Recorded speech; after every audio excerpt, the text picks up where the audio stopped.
Assalamu alaikum wa rahmatullahi wa barakatuh. Allahu Akbar, Allahu Akbar. Allahu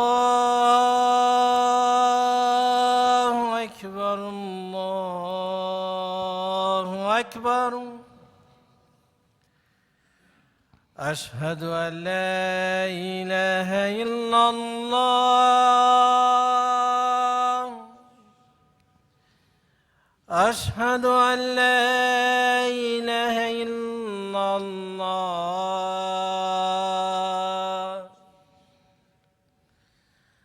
أشهد أن محمدًا رسول الله. أشهد أن محمدًا رسول الله.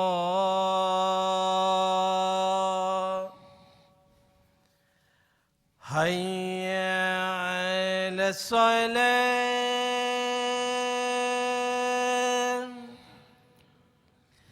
حي على الصلاة.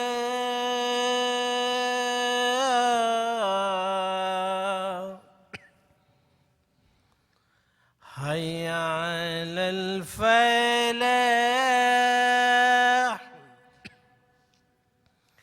حي على الفلاح.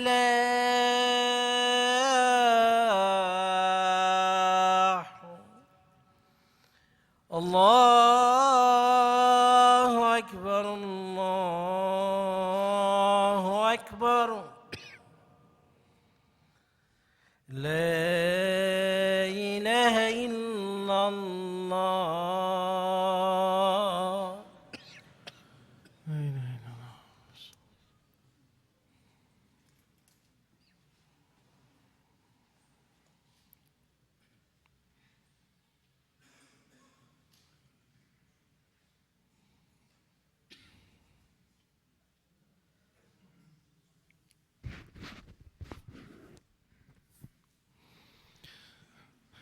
إن الحمد لله نحمده ونستعينه ونستغفره ونعوذ بالله من شرور أنفسنا ومن سيئات أعمالنا. من يهده الله فلا مضل له ومن يضلله فلا هادي له.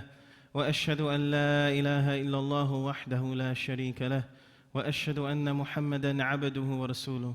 قال الله عز وجل في كتابه الكريم بعد أعوذ بالله من الشيطان الرجيم: يا أيها الذين آمنوا اتقوا الله حق تقاته ولا تموتن إلا وأنتم مسلمون.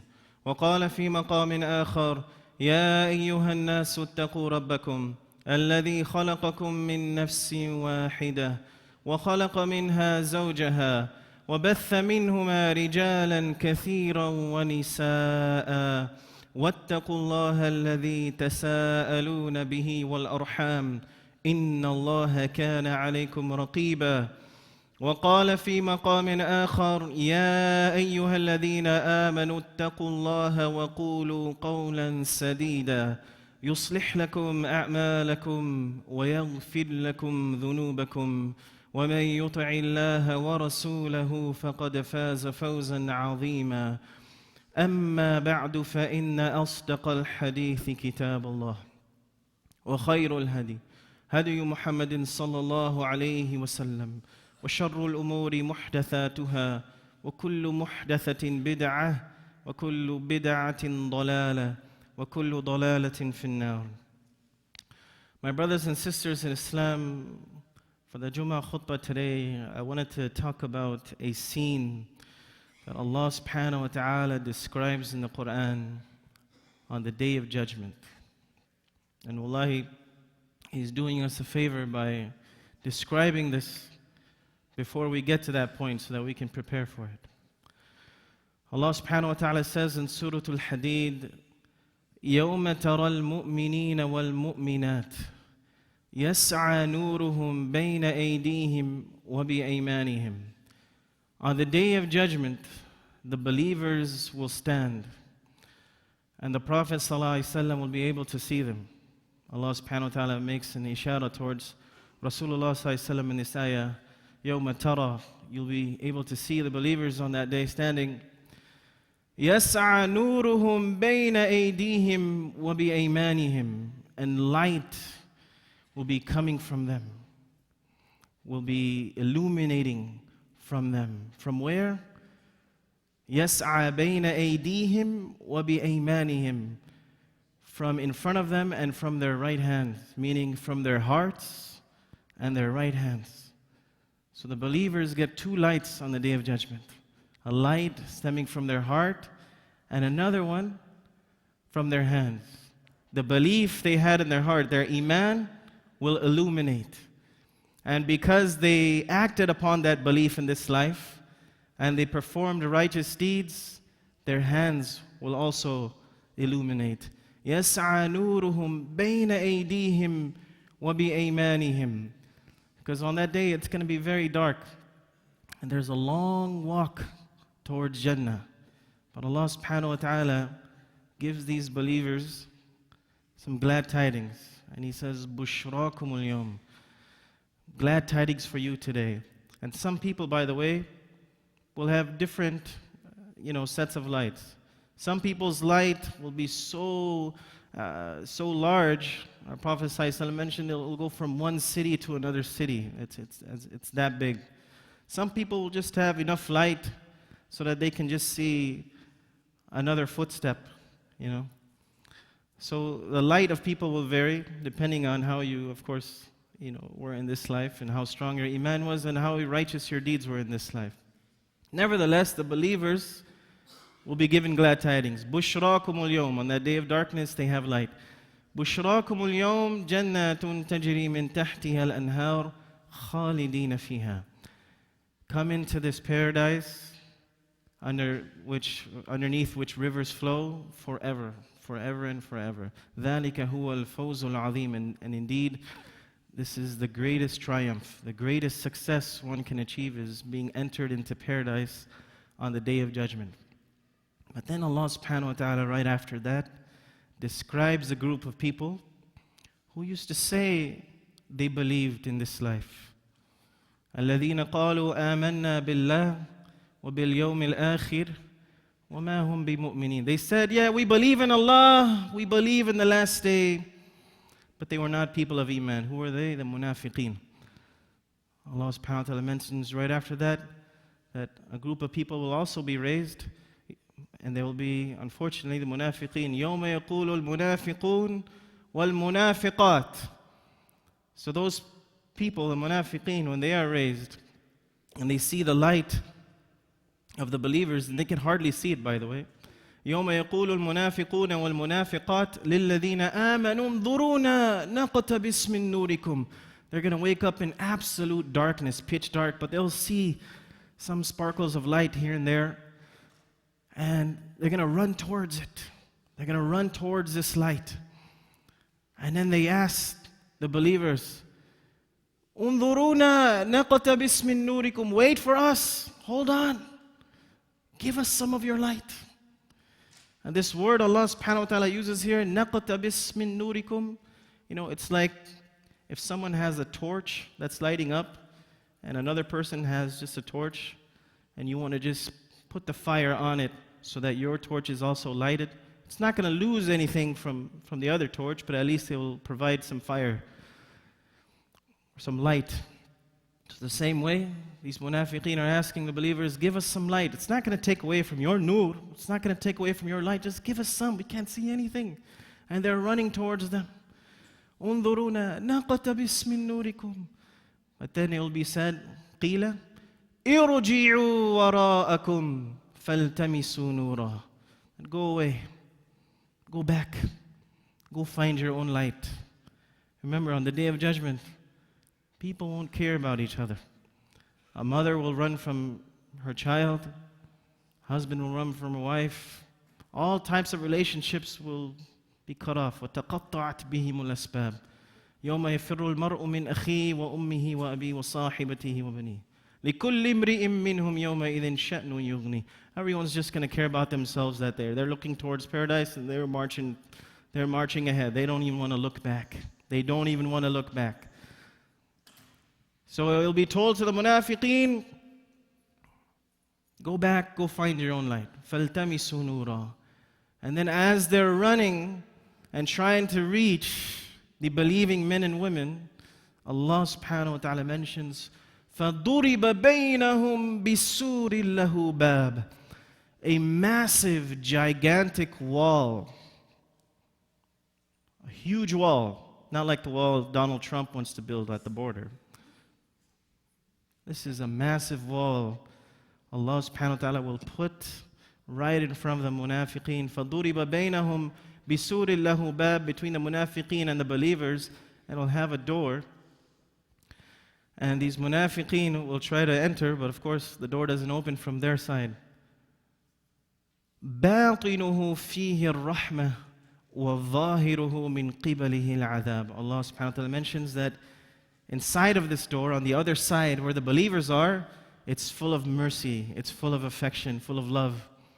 But on the other side, where these munafiqeen are trapped, وَظَاهِرُهُ مِنْ قِبَلِهِ الْعَذَابِ. Behind these munafiqeen is a severe punishment. And it's going to crush them. And it's going to crush them. So now the munafiqeen are even more terrified. But the believers now, they feel a little more safe, because now this wall has been placed in between them. And then these munafiqeen, the hypocrites on that day, they will call out towards the believing men and women on the other side of the wall. And they will say, قَالُوا أَلَمْ نَكُمْ مَعَكُمْ أَلَمْ نَكُمْ مَعَكُمْ. Weren't we with you? Hey, we're your cousins, we're your friends. We used to do business with you, we used to hang out. I went to school with you. I went to university with you. We used to have chai in the cafe every Friday evening. We used to hang out in this world.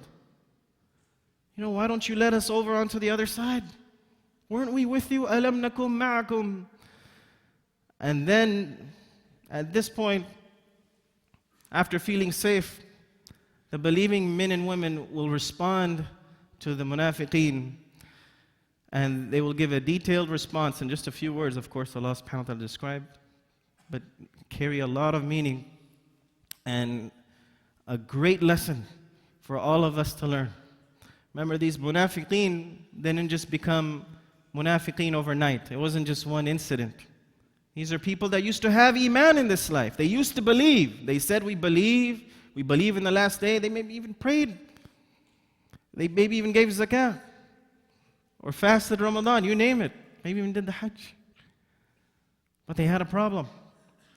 And they let that problem build, just like as the believers will describe. Allah subhanahu wa ta'ala mentions, after the munafiqeen call out to the believers, the believing men and women then respond. And they say, قَالُوا بَلَى. Yes, you were a part of us. We did used to hang out. We do know you. We know you very well. But, وَلَكِنْ فَتَنْتُمْ أَنفُسَكُمْ. They described the first part of their problem. It was a whole series of things that took place, but the first thing was what?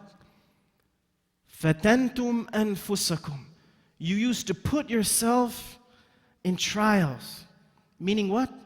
You used to put yourselves in environments, or used to hang out with certain company that would make it very difficult for you. Basically, you would hang out in bad company, bad situations, bad environments.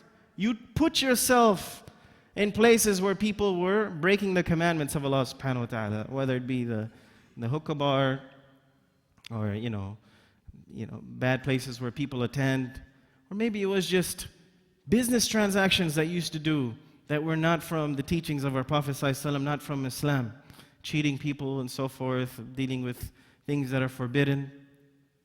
It could have been various things. You used to put yourselves in trying situations, in difficult situations, and you used to say, oh, don't worry, I'll be okay. I'm just hanging out with them. They're good friends. They're good people. And I'm not going to do what they're doing, but I don't want to leave their company. They may feel bad. I don't want to leave them. فَتَنْتُمْ أَنفُسَكُمْ وَتَرَبَّصْتُمْ. And then you used to procrastinate and say, yeah, inshallah, I'll change, don't worry. Whatever they're doing is not going to affect me. It's not going to affect me. I will eventually leave their company.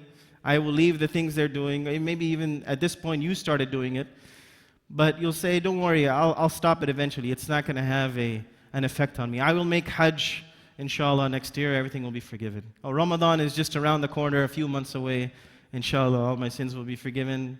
And you procrastinate. You push things aside.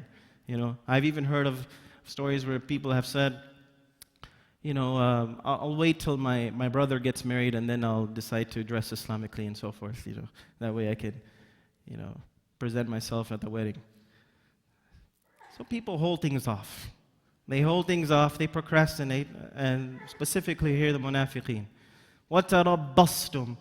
And because you used to do this began to build on you. And then you realized you got to a point where you couldn't change. You couldn't change.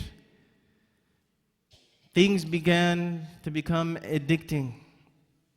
Things began to become addicting. And sometimes you may not notice it, especially these people at this point. They're still in denial. And to give you, a simple example of how things become addicting and you don't realize it, this is just a rough example, but, let's say in a Desi household, a typical Desi household, they cook a lot of masala. So the whole house smells like masala. But you can't really smell it yourself if you're living there, because after a few hours, it's just normal oxygen to you. But if another brother or sister from another culture walks in, and they walk into that house, and they open the door, it's, astaghfirullah, this is a hazard zone, How are you guys breathing this air? But after a couple hours, after 2-3 hours, they'll probably get used to it too. So you build a tolerance for something, and then you just forget about it. It's okay, no big deal. Same way the munafiqeen, they used to indulge in actions. They used to be in environments, be in company. That was wrong, that was bad. And they used to put it off. Like, don't worry, I'll change. But unfortunately, that change never came. And then that change led to you having what? Doubts. And that's exactly the next thing the believers mentioned. وَارْتَبْتُمْ. And then you used to doubt. Then you used to doubt. Because you can only go so long in your life feeling bad about yourself. No one likes to feel bad. Oh, I'm such a bad person, I'm doing such wrong things, I'll change. Eventually there comes a time where then you realize, maybe I'm not so bad. And then shaitan comes to you, and then he starts putting these thoughts in your minds, and he says, why are you feeling bad? You're not doing anything wrong. What's this Islam? This Islam keeps telling you this is haram, this is not right. But you're not doing anything wrong. Who says Islam is even right? What's this hadith business? And the Quran and so forth. Is this even true? Then you start doubting. Then you start doubting Allah subhanahu wa ta'ala and His deen and the last day and His Prophet, His book. And then the nifaq has now drenched your heart. وَرُتَبْتُمْ. And now you've reached a point where all you care about is just the desires and the lust of this life. وَغَرَّتْكُمُ الْأَمَانِي. And now the vain desires of this life have taken over you. And all you care about is satisfying your desires in this life. Making money, being happy with whatever means, they may be. As long as you receive pleasure and the treasures of this life, you are a happy person. And that's all you wake up and go to sleep dreaming about. Is satisfying every single desire. وَغَرَّتْكُمُ الْأَمَانِي حَتَّى جَاءَ أَمْرُ اللَّهِ وَغَرَّكُمْ بِاللَّهِ الْغَرُورِ. Until the command of Allah subhanahu wa ta'ala comes and you leave this dunya. And then you realize you have been deceived by the biggest deceiver, ash-shaytan al-gharur. He got you good. He deceived you really bad. And you realize, but now it's too late. And you know, going back to when the believers said, فَالْتَمِ إِرْجِعُوا وَرَاءَكُمْ فَالْتَمِسُوا نُورًا. When they were telling the munafiqeen, go back, it was also some sarcasm here, meaning go back to this dunya. But you can't at that point. You can't go back at that point. On Yawm al-Qiyam, there's no coming back to this life and then doing right deeds again and believing again. No, that's it. You get one shot at it here and then we'll all be before Allah subhanahu wa ta'ala before you know it. So then the verse goes on and Allah subhanahu wa ta'ala mentions, فَالْيَوْمَ لَا يُؤْخَذُ مِنْكُمْ فِدْيَةٌ. So today there will be no ransom accepted from you. No compensation to save you from this punishment. You can trade whatever you want, you will have nothing. First of all, there will be nothing for you to compensate. There will be nothing for you to ransom. فَالْيَوْمَ لَا يُؤْخَذُ مِنْكُمْ فِدْيَةٌ وَلَا مِنَ الَّذِينَ كَفَرُوا. And not even from the disbelievers. And now Allah subhanahu wa ta'ala puts these munafiqeen with those who used to reject faith in this life. وَلَا مِنَ الَّذِينَ كَفَرُوا مَأْوَاكُمُ النَّارِ. And your final abode will be the hellfire. هِيَ مَوْلَاكُمْ وَبِئْسَ الْمَصِيرُ. And what a terrible destination that is. Allahumma ajirna min an-nar. May Allah subhanahu wa ta'ala save us from the fire. What a destructive destination that will be. May Allah subhanahu wa ta'ala allow us to stay in good environments in this life where we are not affected. May He fill our hearts with iman. And may He give us that beautiful light on the Day of Judgment, those two lights that come out from our chests and our hands. Inshallah, in the second khutbah, I'll talk about the next verse, which Allah subhanahu wa ta'ala provides a solution to the people in this dunya, those reading the Quran, as to how they can bring that light into their life. And inshallah, on the Day of Judgment, أقول قولي هذا وأستغفر الله لي ولكم فاستغفروه إنه هو الغفور الرحيم.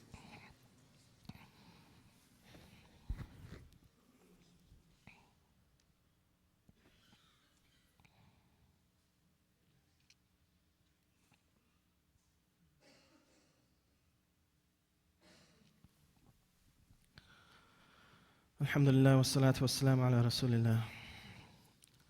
So Allah subhanahu wa ta'ala mentions right after that, after describing that incredible scene on the Day of Judgment, He's reminding every single one of us, أَلَمْ يَأْنِ لِلَّذِينَ آمَنُوا أَن تَخْشَعَ قُلُوبُهُمْ لِذِكْرِ اللَّهِ. Has the time not come where the believers fall into awe with the Quran? وَمَا نَزَلَ مِنَ الْحَقِّ وَلَا يَكُونُوا كَالَّذِينَ أُوتُوا الْكِتَابَ مِنْ قَبْلِ فَطَالَ عَلَيْهِمُ الْأَمَدُ فَقَسَتْ قُلُوبُهُمْ. And do not be like those in the past who received books from Allah subhanahu wa ta'ala, but they just set them aside. Maybe read them during weddings or celebrations or gatherings once in a while, but never read them and pondered about them and acted upon them. They just stayed on the shelf and gathered dust. They never benefited from that nur. And Allah subhanahu wa ta'ala, by the way, describes the Quran as nur, as a light. It's a light for us in this life. فَآمِنُوا بِاللَّهِ وَالنُّورِ الَّذِي أَنزَلْنَا.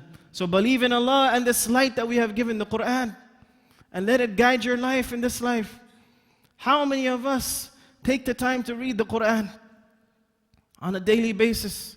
How much Quran are you reading in your life? What relationship do you have with the Quran? And you know, I mention this because it breaks my heart. We have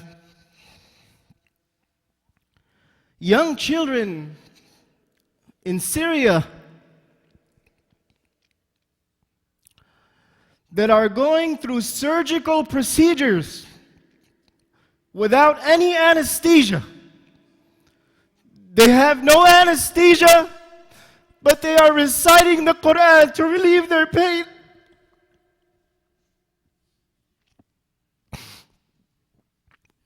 When do we even see a child that suffers but they can do nothing but cry. But you have these young blessed ones, they recite the Kitab of Allah. Allahu Akbar. May Allah be with them. May Allah bless them and protect them. And I know there's nothing much we can do here, but we make dua for our brothers and sisters and we feel bad for them. But learn from them as well, especially the young ones here. If all you have in your life is music and these pop stars, wallahi, look at these children in Syria. They have nothing. They have nothing.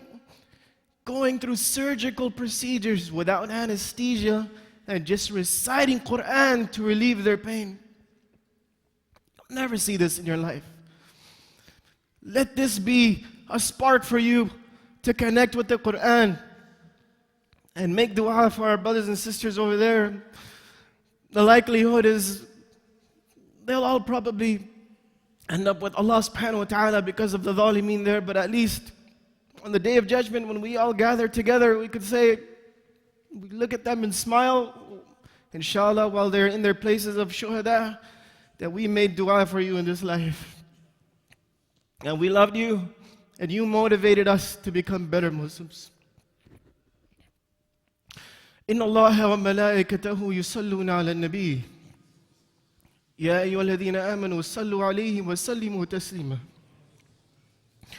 اللهم صل على محمد وعلى آل محمد كما صليت على إبراهيم وعلى آل إبراهيم إنك حميد مجيد اللهم بارك على محمد وعلى آل محمد كما باركت على إبراهيم وعلى آل إبراهيم إنك حميد مجيد اللهم انصر إخواننا في حلب اللهم احفظهم بحفظك يا كريم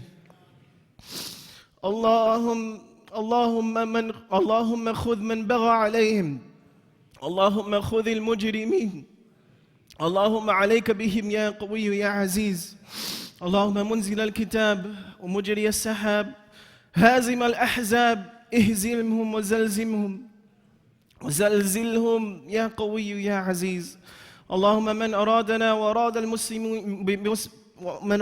وأراد المسلمين بسوء فاجعل كيده في نحره ودمره تدميرا يا قوي يا عزيز اللهم اجمع كلمة المسلمين على الحق يا رب العالمين اللهم ردنا إلى دينك مردا جميلا وإلى سنة نبيك مردا جميلا برحمتك يا أرحم الراحمين اللهم أصلح أحوالنا وأحوال المسلمين في كل مكان يا رب العالمين اللهم تقبل منا إنك أنت السميع العليم وتب علينا يا مولانا إنك أنت التواب الرحيم لا إله إلا أنت سبحانك إنا كنا من الظالمين وصل اللهم على نبينا وحبيبنا محمد وعلى آله وصحبه والتابعين قيم الصلاة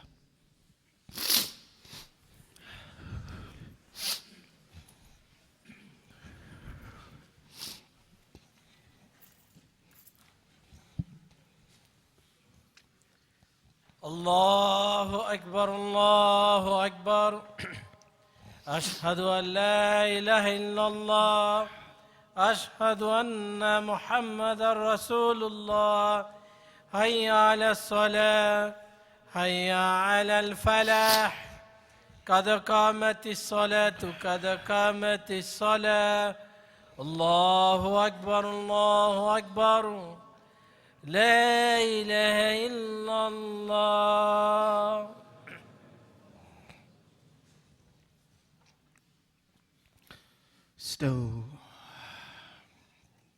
Stow. Please stand up shoulder to shoulder from the gaps. Allahu Akbar.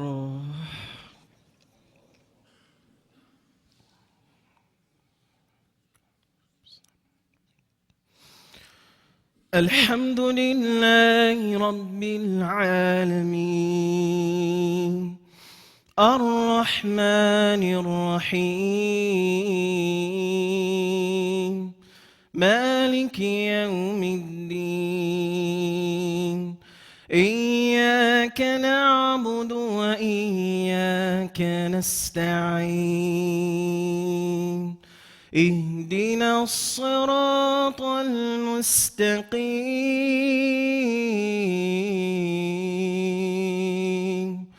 صراط الذين أنعمت عليهم غير المغضوب عليهم ولا الضالين.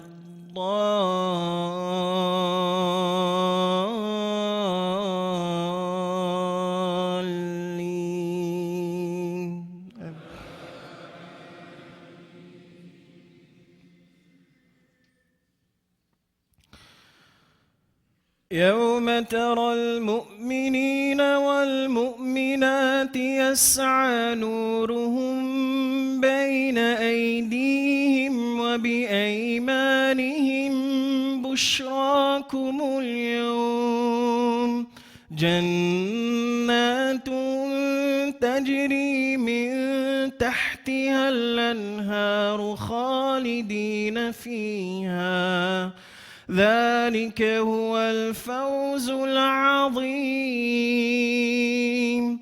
يوم يقول المنافقون والمنافقات للذين آمنوا انظرونا نقتبس من نوركم قيل ارجعوا وراءكم فالتمسوا نورا فضرب بينهم بسور له باب باطنه فيه الرحمة وظاهره من قبله العذاب ينادونهم ألم نكن معكم قالوا بلى ولكنكم فتنتم أنفسكم وتربصتم وارتبتم وغرتكم الأماني حتى جاء أمر الله وغركم بالله الغرور فاليوم لا يؤخذ منكم فدية ولا من الذين كفروا مأواكم النار هي مولاكم وبئس المصير. الله أكبر.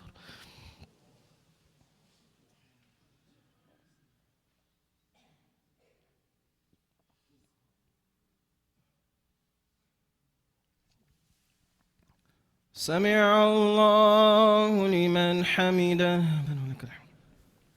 الله أكبر.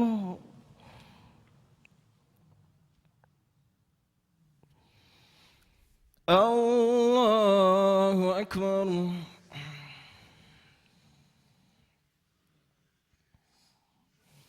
الله أكبر.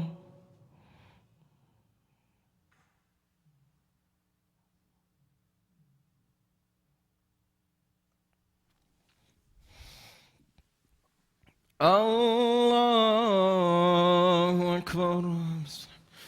الحمد لله رب العالمين الرحمن الرحيم مالك يوم الدين إياك نعبد وإياك نستعين اهدنا الصراط المستقيم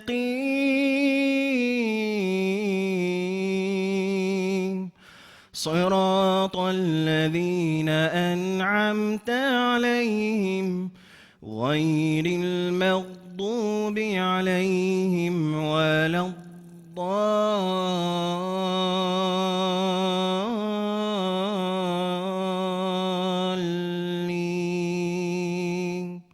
آمين.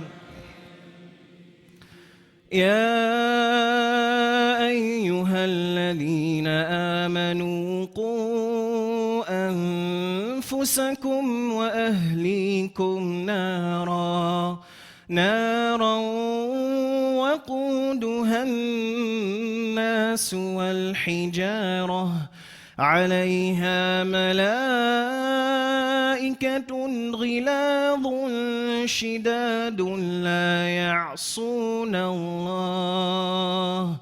لا يعصون الله ما أمرهم ويفعلون ما يؤمرون.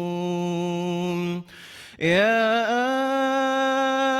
أيها الذين كفروا لا تعتذروا اليوم إنما تجزون ما كنتم تعملون.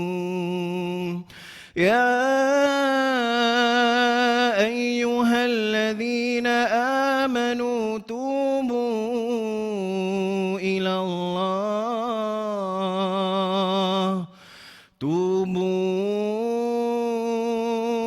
الله توبة نصوحا عسى ربكم أن يكفر عنكم سيئاتكم ويدخلكم جنات تجري من تحتها الأنهار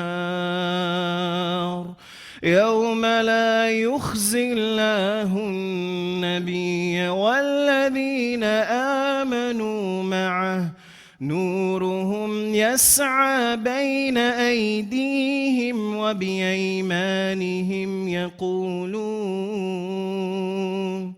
يقولون ربنا أتمم لنا نورنا واغفر لنا إنك على كل شيء قدير. الله أكبر.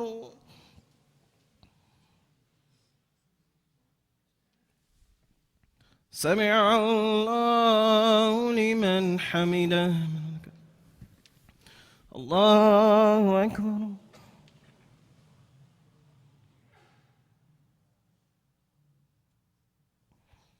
الله أكبر.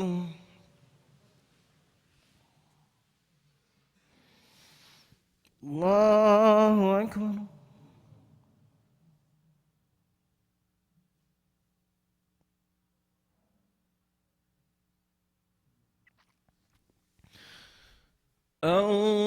الله أكبر. التحيات لله.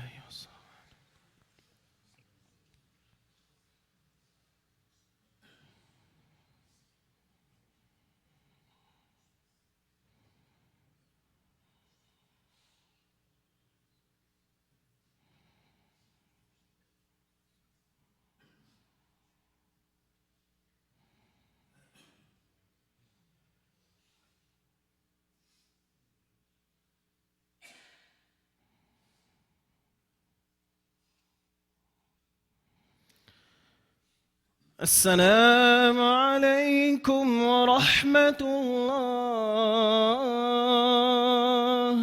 السلام عليكم ورحمة الله.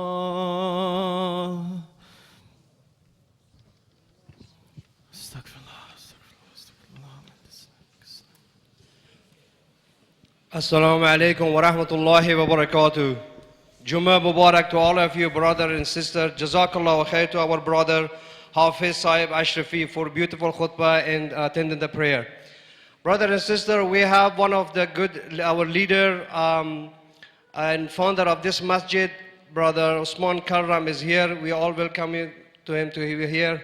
And also we have some guests, Brother Muhammad Khan will be introduced. Assalamu alaikum wa rahmatullahi wa barakatuh.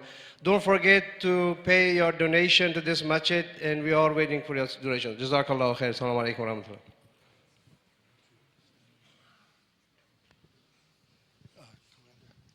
Assalamu alaikum. We'll just take a minute. We have Commander Horace Frank from the Los Angeles Police Department, who's here as a friend. It was his idea to come visit. A lot of mosques throughout California and throughout the country. He's been getting a lot of negative calls, hate calls, and even some places have been victimized. So Commander is here as a friend to let the community know that he cares and law enforcement cares for the safety of everyone. Commander, welcome. Thank you. Thank you. Good afternoon, everyone. I don't want to take much of your time, but I just want to thank you for allowing me into your home of worship. I know, we've gone through several weeks of a very tumultuous, probably one of the most tumultuous and election periods that I've ever seen. There's been a lot of rhetoric in the air, a lot of hate-filled rhetoric, bigotry, and to the extent that in many cases, we've also had a lot of hate crimes. But I just wanted to be here with my other brother, Sean Alexander, to let you know that this relationship that we in law enforcement, that we as part of the Los Angeles Police Department, that we have built with the Muslim community over the years, that relationship is steadfast, it is strong.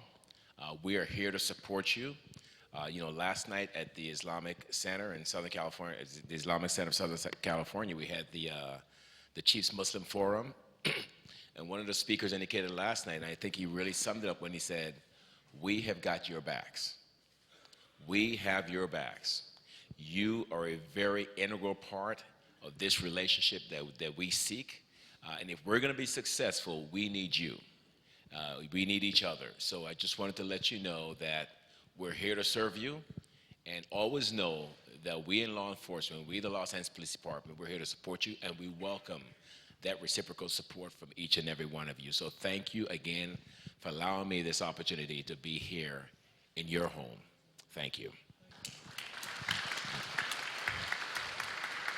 We thank Commander Horace Frank. We also thank a Muslim police officer, Officer Sean Alexander, who's in the back. And also, we thank Commander because Commander gave an award to Shafkat Malik's daughter, who's 16 years old, for community service. So, Jazakallah. I would also like to remind the brothers, Dr. Usman Kuldrum is here. He's the founder of this masjid. Without his vision and hard work, we wouldn't be here worshiping. So if you see him, just say salams. Thank you very much. Assalamu alaikum. Mr. Nouri.